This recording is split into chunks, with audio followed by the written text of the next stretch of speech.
My name is Gene Xu. I'm a China business coach, trainer, and advisor, but more importantly, I'm an ABC. That's American-born Chinese.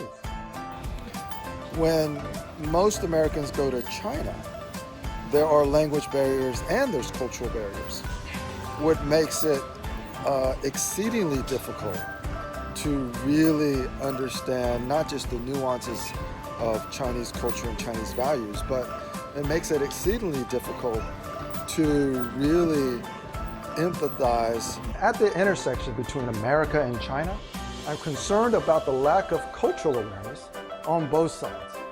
So I started having conversations with my unborn son.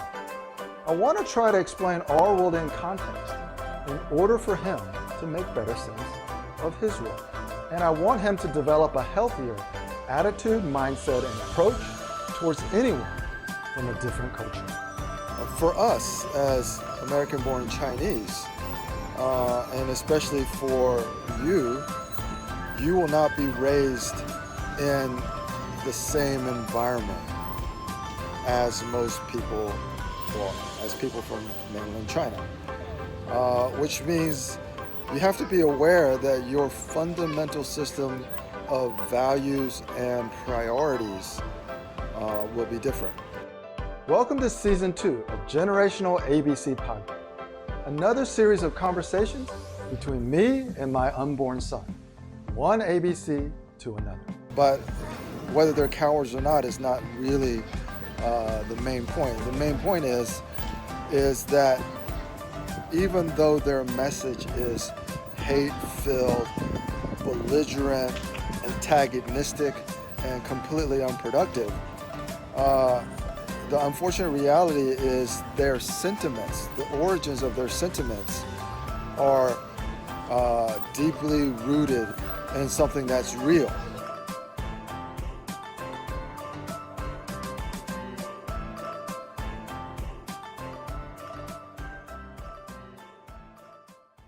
Hey, little buddy. This is your father again.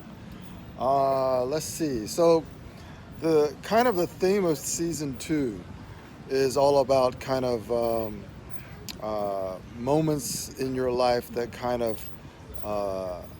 that are kind of turning points. And so one of the things that happened today, and I just met your mother, she was quite disappointed because she had been interviewing for a job and she did not get the job offer. Obviously the company was very kind and they said, we really liked you and there's some other opportunities within our organization that we can refer you to. But obviously there was a lot of disappointment because if she had gotten the job offer, it would have been a turning point in her career. So, as far as what I see, or as far as it's related to me, I can look back and almost every job change is a turning point in my life and in my career. And I want to probably go back to, and I think I may have talked about this a little bit in Season 1, but probably, well, the first turning point in my career was in 1994. And that's when I was assigned by my employer to go to Toronto, Canada, and help them set up the Canadian branch office as the lead engineer. Yes, I started off as an engineer. That's generally what you major in when you go to Georgia Tech. But that was a turning point because suddenly I was living and working in a different country.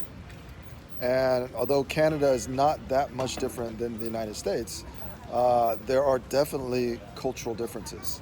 Because I came from the South, Atlanta, Georgia. And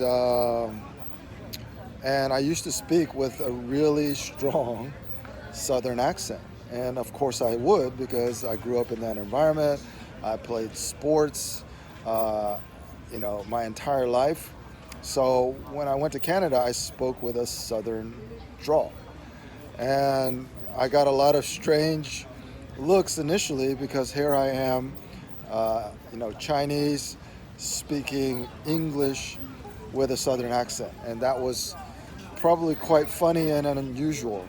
But in addition to accents, there are subtle cultural differences between Americans and Canadians that you only really start to understand when you are living in that environment and you're interacting every day with Canadians in Canada. So when you interact with Canadians outside of Canada, it's really hard to get a sense of what their culture and their values are. But when you live in Canada and you're interacting with them in their environment, then it makes a much bigger impact on your ability to really understand and empathize with Canadians. So that really applies to kind of the situation we have right now with China. Between Americans and Canadians, unless you go to Quebec, where it's mostly French speaking, there are no language barriers. There are only cultural barriers. And there aren't even that many cultural barriers because it's all kind of more of a Western culture. When most Americans go to China, there are language barriers and there's cultural barriers, what makes it exceedingly difficult to really understand not just the nuances of Chinese culture and Chinese values, but it makes it exceedingly difficult to really empathize with something that may be totally different. Okay, so people who talk about culture, they talk about cultural distances. People talk about China, they talk about how Chinese people have a different concept of time. Their reasoning is more circular, it's less linear. There's just all kinds of things that anecdotally people who have experience in China talk about, trying to help educate Westerners on how to adapt and communicate with Chinese people in Chinese culture. For us as American-born Chinese, and especially for you, you will not be raised in the same environment as most people, well, as people from mainland China, which means you have to be aware that your fundamental system of values and priorities will be different. And that really is the fundamentally what makes it most difficult for most Americans and most people from mainland China to actually communicate. And a lot of that is kind of, it's kind of become more negative, the dialogue in social media. Okay, so if you ever, I don't know what social media is going to be like in 10 years, but today, anytime you put a post on LinkedIn, you create a video on YouTube, and you try to genuinely talk about real issues between America and China, immediately you get all of these very confrontational, negative people on both sides, basically just criticizing and just espousing hate towards the other side. And it's just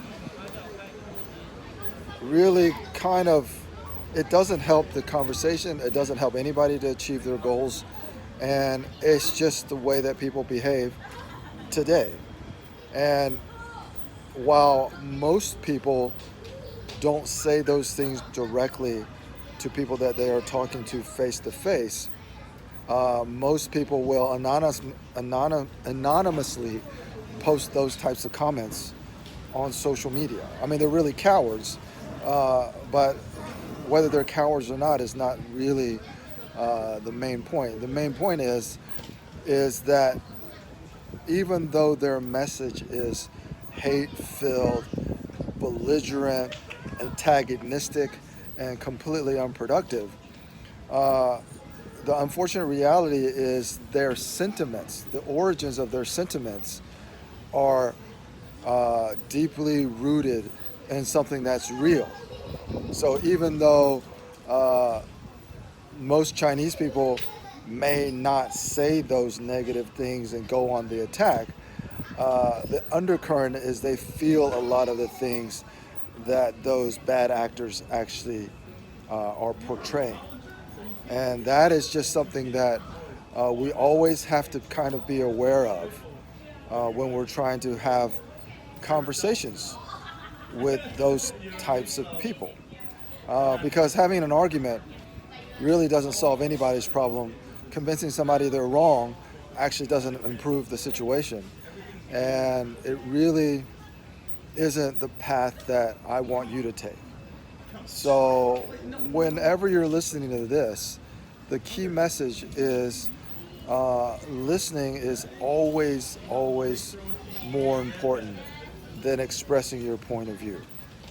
And this is especially true when you're doing business in multicultural environments, and it's especially true when you're trying to build relationships with people from a different country, and especially, this is important, between Americans and Chinese. Okay, so so the turning point really was, I guess, in 1994 when I had my first international assignment and kind of exposure to people who were different, even though they weren't that much different. And then in 1996, when I was the country manager in Taiwan, I obviously went to Taiwan, was exposed to an Asian culture, but I was exposed to Chinese culture that was in a democracy. And what we're talking about now is Chinese culture that is not based in democratic and fundamental Western type values. And that is the most difficult challenge that we have today. And it'll just be really interesting how this projects, 5, 10, 15, 20 years out from here. All right. Again, it's always great having you here, knowing that I can talk to you anytime I want and just get some thoughts out. And hope you and anybody listening find this valuable. All right.